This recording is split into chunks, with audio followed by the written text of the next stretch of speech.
Huyu jamaa anaongea ati mambo ya ukabila.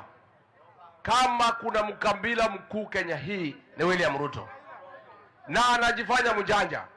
Pale National Treasury ameweka John Badi kama cabinet secretary, chini yake amemwekea mtu anaitwa Chris Kiptoo. Huyo ndio anafanya kazi yote. Badi ni flower girl. Pale Inspector General Police ameweka Douglas Kaja, hapo chini amemweka mtu ya kabila yake anaitwa Eliud Langat, ndio anafanya kazi naye. Pale Ministry of Lands ameweka Alice Wahome, hapo chini amemweka Nixon Koril, ndio anaiba mashamba naye. Pale Ministry of Agriculture amedanganya Mutahi Kagwe, hapo chini amemwekea mtu anaitwa Rono. Pale kwa Ministry of Water ameweka kijana anaitwa Mureithi, hapo chini ameweka Koril.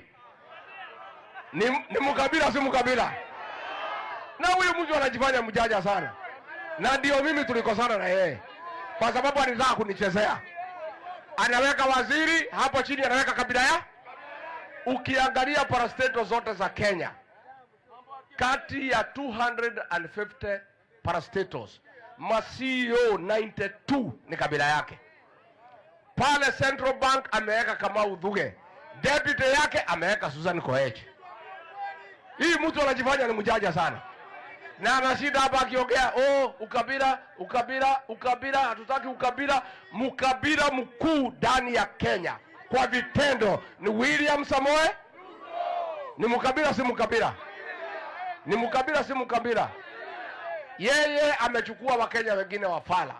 Hapa pwani kwa Mlimba, Ukambani, anatuma ile mtu ya Soprano. Mnajua ile inaitwa Yesa? Si mnamjua? Ile mtu ya Soprano anaambiwa hii watu ya pwani pelekea shilingi 500 na maharagwe. Kwake anatumana vijana wanashikana 10 wanapewa matatu moja. Vijana wawili bodaboda wanapewa posho meal. Lakini Wakenya wengine wote anasema vijana pea 500 wakakunywa pombe. Pale kwetu anachukua wajumbe, anamwambia hii vijana yenu patieni 500 wakatupe mawe. Kwake anapeleka vijana jeshi, anapeleka polisi, anapeleka askari ya jela, anapeleka KWS, anapeleka KFS, anapeleka NYS.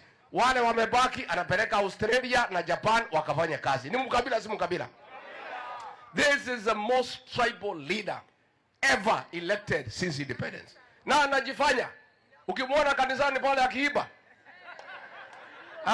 hii jamaa ni mkali. Alikuja pale kwetu anasema mwadhani ya gosho. Si mnajua? Alikuja na Biblia pale anadanganya sisi. Watu wakiomba amefungua macho. Unasikia? Alikuwa ni kondoo, ni fisi amevaa ngozi ya nini?